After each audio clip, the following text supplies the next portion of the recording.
بسم الله الرحمن الرحيم. السلام عليكم ورحمة الله وبركاته. الحمد لله وحده والصلاة والسلام على من لا نبي بعد. أما بعد، أعوذ بالله من الشيطان الرجيم. بسم الله الرحمن الرحيم. ولقد يسرنا القرآن للذكر فهل من مدكر.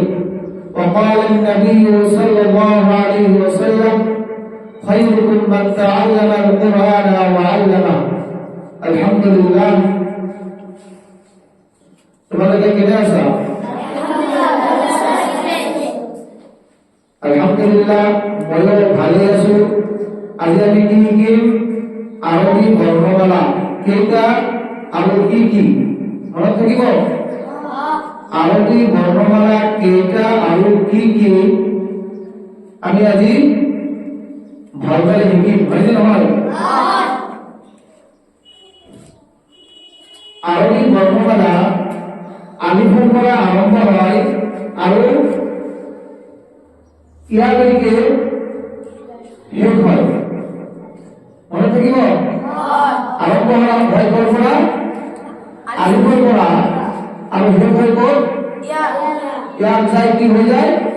শেষ হৈ যায়। অৰ্থাৎ আলিফৰ পৰা ইয়ালৈকে মুঠ হৰফ আছে 29টা। মনত থাকিব? কেইটা হরফ আছে? 29টা। কি কি আছিল মই কৈ দিম, তোমালোকে কবা, ঠিক আছে? আলিফ, বা, তা, ফা, জিম, হা, খ, দাল, রাল, র, জা, সিন, শিন, صاد، ضاد، طاء، واو، عين، غين، حاء، قاف، كاف، لام، ميم، نون، واو، হামজা, ইয়া। মনত থাকিব? আলিফৰ পৰা ইয়ালৈকে মুঠ হৰফ আছে 29টা। কেইটা? 29টা। 29টা আমি শিকিলো, হয়নে নহয়? এতিয়া আমি শিকিম যে নুক্তা নথকা আৰু নুক্তা থকা হৰফ। মনত থাকিব? নুক্তা থকা আৰু নুক্তা নথকা হৰফ আমি চিনিব লাগিব, হয়নে নহয়? চোৱাচোন, আমি আলিফ বা যেতিয়া পঢ়ো নুক্তা দেখিয়ে চিনিবলৈ পাওঁ। কোনটো আলিফ, কোনটো বা, কোনটো তা, কোনটো ইয়া, কোনটো গদ। মনত থাকিব? নুক্তা দেখিয়ে আমি কি কৰিব পাৰো? চিনিব পাৰো। সেইকাৰণে নুক্তাটো ইম্পৰ্টেণ্ট, জৰুৰী, শিকিব লাগিব, হয়নে নহয়? প্ৰথমে আমি শিকিম যে আলিফৰ পৰা ইয়ালৈকে নুক্তা থকা আৰু নথকা। মনত থাকিব? এবাৰ কোৱাচোন। আলিফ খালি বাৰ তলত এক নুক্তা, তাৰ ওপৰত 2 নুক্তা, চাৰ ওপৰত 3 নুক্তা, জিমৰ তলত 1 নুক্তা,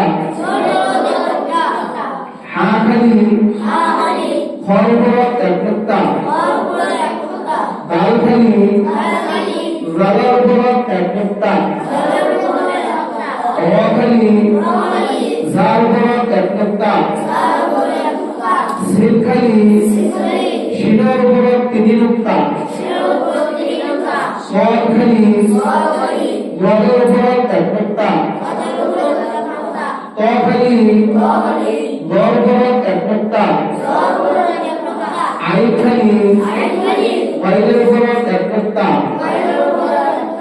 ফাৰ ওপৰত এক নুক্তা, অবৰ ওপৰত দুই নুক্তা, কাপ খালি, লাম খালি, মিম খালি, নুনৰ ওপৰত এক নুক্তা, ওয়াও খালি, হা খালি, হামজা খালি, ইয়াৰ তলত দুই নুক্তা। মনত থাকিব, ইয়াৰ তলত দুই নুক্তা।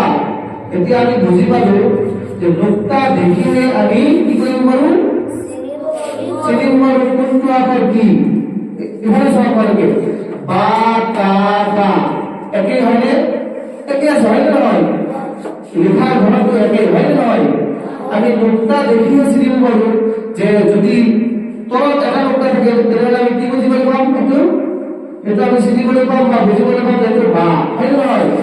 আকাৰটো একে আছে নে নাই, কিন্তু যেতিয়া আমি নুক্তা দেখিম কোনটোত কিমান নুক্তা আছে বা তলত আছে নে ওপৰত আছে তেতিয়াহে আমি চিনি পাম হয় না নহয়।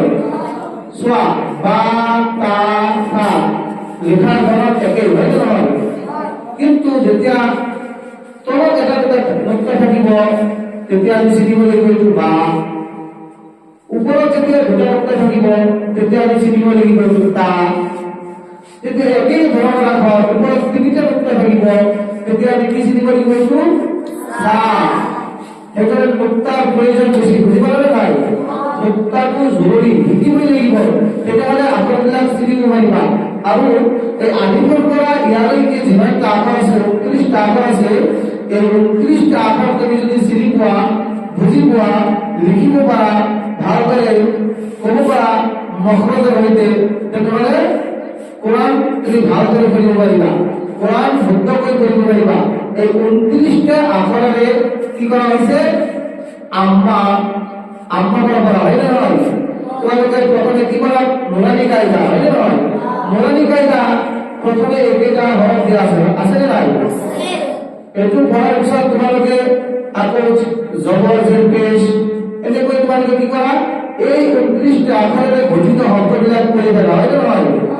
তাৰপিছত যেতিয়া তুমি নুৰানি কায়দাটো শেষ কৰিবা তেতিয়া তুমি আম্মাটো পঢ়িবা হয় না নহয়। আম্মাক গৈ কি কৰা হয়, তোমার এই 29টা আখরে কি করা হয়, শব্দ বনোয়া আছে, বাক্য বনোয়া আছে, বেলেগ কোনো আখর নাই, এই 29টা আখর আছে। সেইকাৰণে আমি কি কৰিব লাগিব, প্ৰথমে এই 29টা আখৰ ভালদৰে চিনিব লাগিব হয় না নহয়। ভালদৰে চিনিব লাগিব, ক'ব পৰা হ'ব লাগিব, লিখিব পৰা হ'ব লাগিব। তাৰপিছতহে আমি ভালদৰে নুৰানি কায়দাটো পঢ়িব পাৰিম, তাৰপিছত আমি ভালদৰে আম্মাটো পঢ়িব পাৰিম, তাৰপিছত আমি শুদ্ধকৈ একদম কি কোরআন আল্লাহর যে কিতাব সেটা আমি ভালদরে কি বলবো যে পড়িব পারি। সেকারণে আমার 1 নম্বরের কাম হলো কি, যে আলিফের পৰা ইয়ালৈকে যিমানটা হৰফ আছে, যিমানটা আখৰ আছে, আৰবীত কোৱা হয় হৰফ, অসমীয়াত কোৱা হয় আখৰ, ইংৰাজীত কোৱা হয় লেটাৰ। মনত থাকিব, একেই বস্তু মনত থাকিব। আৰবীত কোৱা হয় হৰফ, অসমীয়াত কোৱা হয় আখৰ, ইংৰাজীত কোৱা হয় লেটাৰ। বস্তু সব একে, বুজি পালা।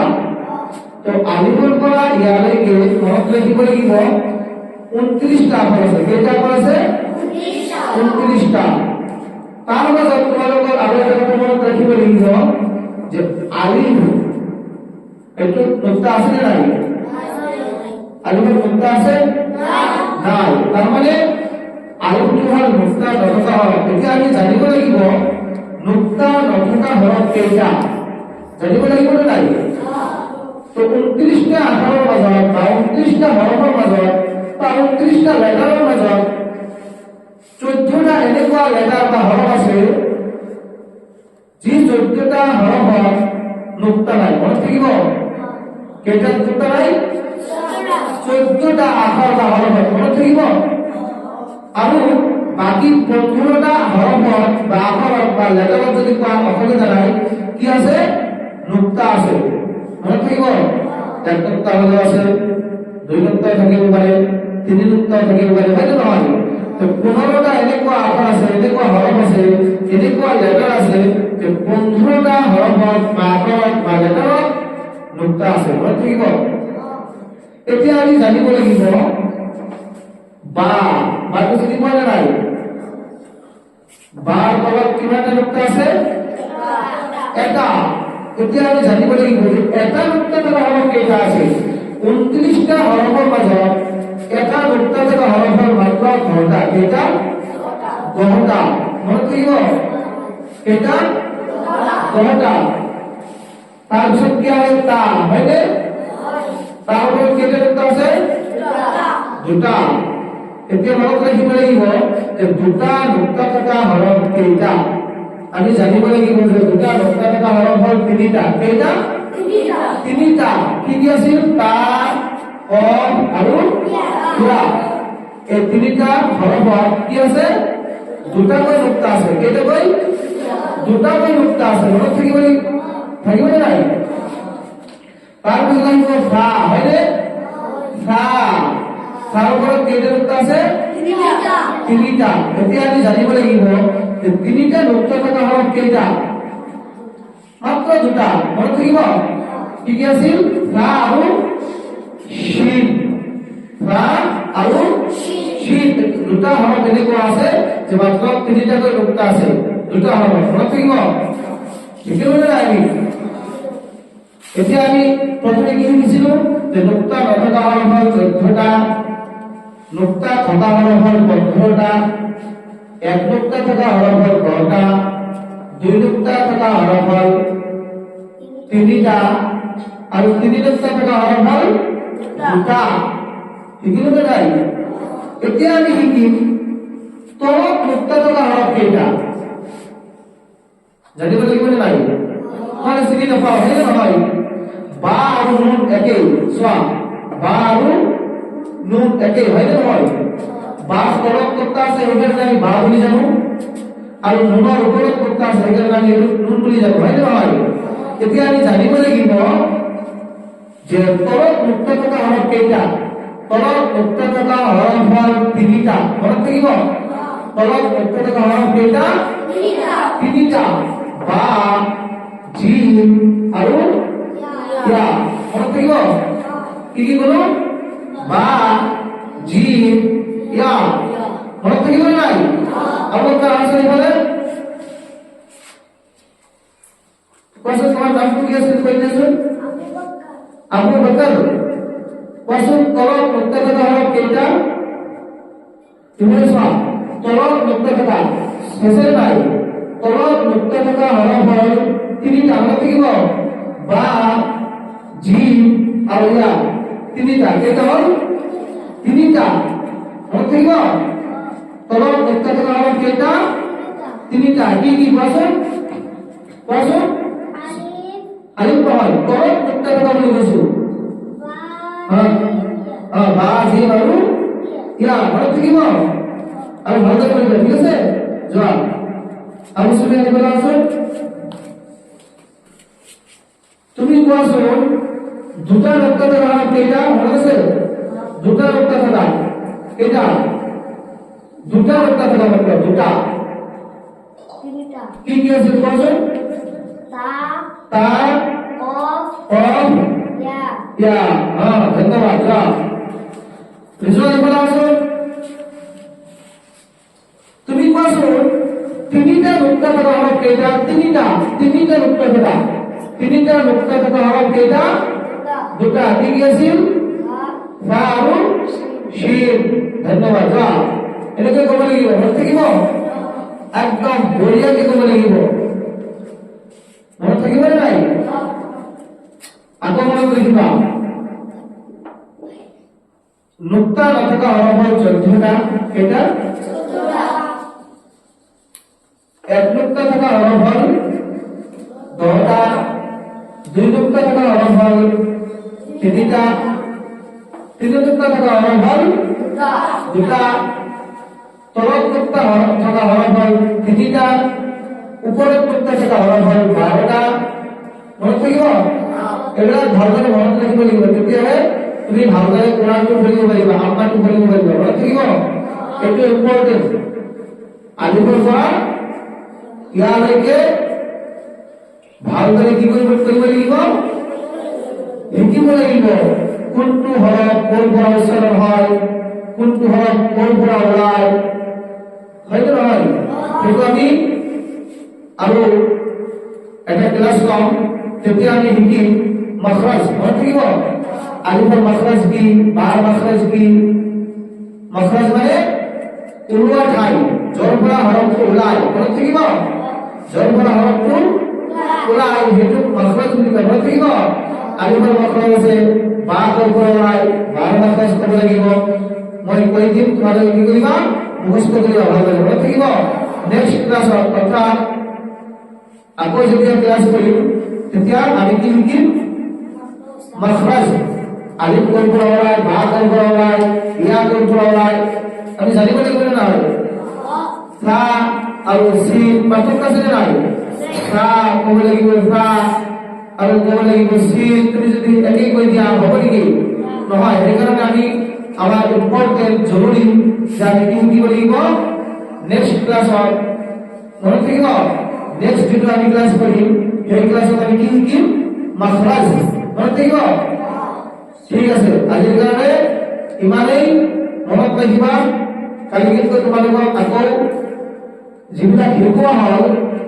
আজিৰ পৰা ইয়ালৈকে সকলোকেইটা হৰফ নুক্তা থকা নুক্তা নথকা এক নুক্তা থকা দুই নুক্তা থকা তিন নুক্তা থকা সকলোবিলাক হৰফ কি কৰিব লাগিব ভালদৰে ক'ব লাগিব আৰু লিখিবলৈ দিম আলিফৰ পৰা ইয়ালৈকে মই কৈ দিম যে আহা তুমি ইয়াত লিখি দিয়াচোন ইয়াত মই সুধিম যে আবুতালা তুমি ওয়াও লিখাচোন মই সুধিম মিনারুল তুমি এবাৰ আহচোন তুমি ভাটো লিখাচোন লিখিব লাগিব মনত থাকিব কালি তোমালোকে লিখিব লাগিব লিখাৰ পিছত মই তোমালোকক মখৰাজ শিকাই দিম মনত থাকিব ঠিক আছে আজিৰ কাৰণে ইমানেই আজি হেডৰ দোৱাটা আমি কৰি লৈছো তোমালোকে কোৱাচোন সুবহানাকা আল্লাহুম্মা ওয়া বিহামদিকা আশহাদু আল লা ইলাহা ইল্লা আনতা আস্তাগফিরুকা ওয়া আতুবু ইলাইক ওয়াসসালামু আলাইকুম ওয়া রাহমাতুল্লাহি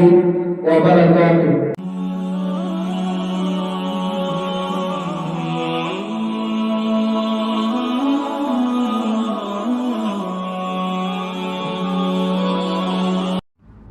السلام عليكم ورحمة الله وبركاته.